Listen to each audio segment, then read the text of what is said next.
Welcome back to the channel. It's been a little while since I have made a video. I've been all over the place. I've been traveling. I actually went to, if any of y'all subscribe to Bruisel, which I'm assuming most of you probably do, I actually was at the Spillway event the first week of April down in Jackson, Mississippi. So that was a blast. I didn't record a ton. I just kind of wanted to spend that time hanging out with my buddies and just enjoying the trip. But I do have some bottles that I got from there. They're not going to be in this haul, but I thought about adding them in this haul. It just didn't make sense. I'll add them to the month of April haul. It was a really fun experience. You know, they didn't have as much good bottles as I would have liked, but it was still a great experience. I would still love to go next year, and if you haven't been, I would still recommend you try to make the trip to Jackson next year when they do the Spillway event, as long as you're not, too ridiculously far away.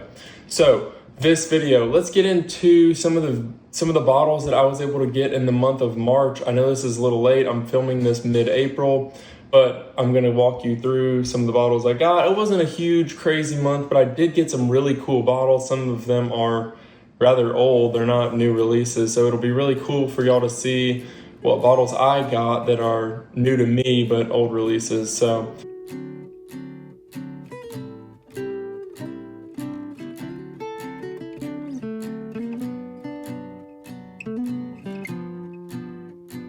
let's start off with two, really solid bottles that I picked up. Got really good prices on them, so it was kind of like you might as well get them. First is the Henry McKenna 10. This is, classic Henry McKenna 10. I had actually never owned one before this. I had tasted it. This bottle, it's just okay. I'll say it's just okay. It has a kind of a perfumey, almost like a Lysol note to it. I'm kind of just gonna leave it at this bottle level for a little while and see how it changes with a little bit of time in the bottle with some oxygen. But it was not my favorite bottle, I will say that. I know some of these bottles are great and I know some of them are bad. I would say this one was just average, and I'm probably not going to be running back to the shelf to get another Henry McKenna 10. But that is the first bottle of the month of March. So number 2 on the list for the month of March is another, classic go-to bottle. This is an Old Forester 1920. So I've had several of these bottles. I always finish them quicker than almost anything else on the shelf because they are readily available and they are as good, if not better, than almost any allocated bottle you can get. My buddy had an extra one of them. He was able to sell it to me for way cheaper than I could get on a shelf. So I was like, absolutely, I will do that. Always good to get another one of these. These are phenomenal, phenomenal, phenomenal. I'm assuming everyone on this channel has probably owned or tried an Old Forester 1920. If you have not, I would highly recommend you run to your liquor store right now and buy one of these. If you like 115 proof, I will say it probably drinks a little hotter than 115, but this is hands down the best whiskey you can buy in a liquor store for 60 bucks. This stuff is amazing. So that's number 2 for the month of March. Love Old Forester 1920 and happy to get another one of these on the shelf. Number 3 for the month of March. So this is a new release. I have not opened the bottle yet. I've heard it's amazing. Let's put it on the table. James E. Pepper. This is batch 12.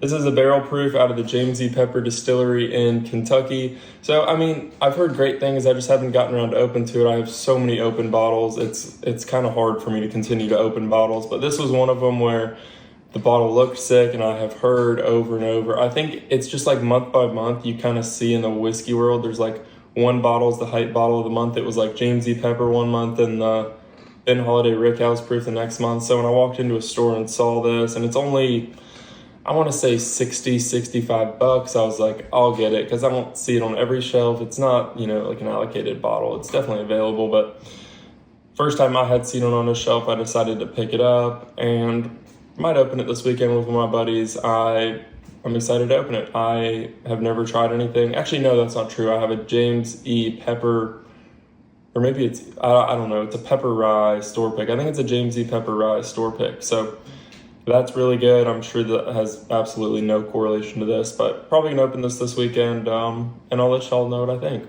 So the next 3 bottles, to give y'all a little bit of a hint, are going to be boxed bourbons. Think for a second what comes in a box. Not a tube, but a box. There's only several options. First one, this is an old release. I think it's 2023 or 2022. This is the Booker's Kentucky Tea Batch. So this is another old release where I was like, I have heard so many good things about it. I had the opportunity to get it for a really good price. I also have never owned a Booker's. I've tried them. I tried I want to say it was the Lumberyard batch is the only one I think I've ever tried, and I didn't love it. So I've always been skeptical to buy Booker's, but the opportunity kind of fell in my lap to get this for less than retail pretty much. And here we are. This is now on my March list, I guess is all I can say, but I want to open this soon. I don't know. I've never owned a Booker's product. I love the box. It's really expensive for my experience with it, but I have heard great things about the Kentucky Tea Batch, so I'm going to give it a shot. I'll let y'all know what I think once I open it. That is number 4 or 5, I think 4 for the month of March. So 2 more bottles for the month of March, and these are also boxed bourbons. I will tell you they are not Booker's and they are not new releases. These bottles are 2 bottles that I am extremely excited about. I've had one of them before. It's amazing. The other one also just kind of fell in my lap. It was a great price, and if it's anything like the first one, it's going to be awesome. So let's start with the older one first. It is the Blood Oath Pack 6. So about a year ago, I was over at a buddy's house. He had this bottle and it was opened, and I was like, hey, I've never had Blood Oath. Can I try that? And we drank this with George T. Stagg, the 2020. We drank this with Michter's 10-year bourbon from 2019. And we drank this, obviously, with this. There were several other bottles. And let me just say, this for me was the highlight of the night. It matched up toe-to-toe with the George T. Stagg from 2020. And ever since I tried it, I was like, if I ever get a chance to buy it, I will be buying it. So found one for sale for a more than fair price. It kind of had haunted me for, I guess, over a year, this Blood Oath Pack 6 that I was unable to get my hands on.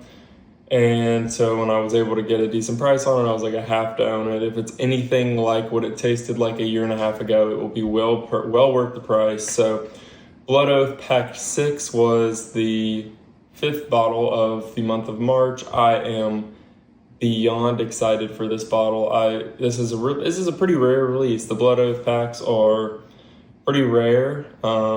Not all great. I didn't love the Blood Oath Pack 9 this year, but this Pack 6, if you've never had it, it is amazing. Amazing. And it's not like you can go to a bar or a liquor store and get it. So if you don't have it, and you do happen to see it somewhere and get a chance to try it, I would highly, highly, highly recommend try this bourbon. It is delicious. It is finished in cognac barrels, I think so I'm really excited about this bottle. I would say this is sort of a personal unicorn that I kind of checked off the list. So Blood Oath Pack 6, that's the number 5 bottle.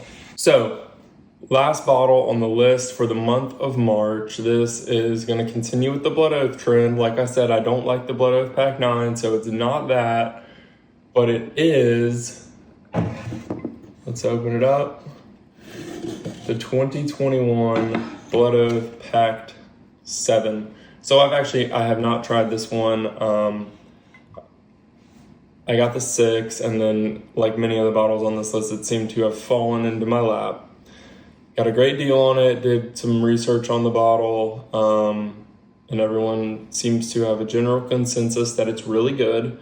So I got such a good deal on it, it was like, well, if the very end of the day it's worth more than I paid for it, so if I want to trade it or something, I can get more for it. But I do think I'm just going to open this bottle and keep it because it seems to have a similar flavor profile with the Blood Oath Pack 6 from the research I've done. This is finished in Sauternes barrels, which is a wine from France.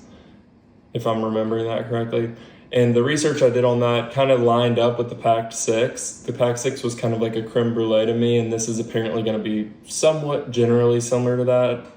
Obviously not the same, but in the same ballpark. And I was like, you know what, for that low of a price, I would be happy to give it a shot. So this is number 6 and the final bottle for the month of March, the Blood Oath Packed 7.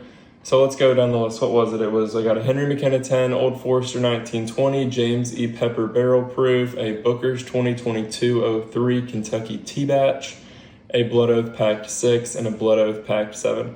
So I've already got some things lined up for the April video, but like I mentioned, I did go down to the Spillway event, got to talk to Matt Crittenden. I think I'm going to do a video on Crittenden's, just an individual video, just because I love what they're doing down there. I love Matt. He is just salt of the earth, great guy. I got to talk to him and, hear some of his heart behind bourbon and why he does what he does. And it just gives you more passion to buy his product. So I think the next video is going to be kind of talking about Crittenden's as a whole and comparing it maybe in some blinds to some higher end, higher priced allocated bourbons. But I'm going to do in the April video kind of a walk through with some video clips of the Spillway event and the weekend. It was a really fun trip down to Jackson. I thoroughly enjoyed it. It was a pretty decent drive from Knoxville, about 7 hours, but I would totally do it again. It was a blast, but that will be the next bourbon haul video for the month of April. I don't know if I'm gonna get any bourbon outside of that.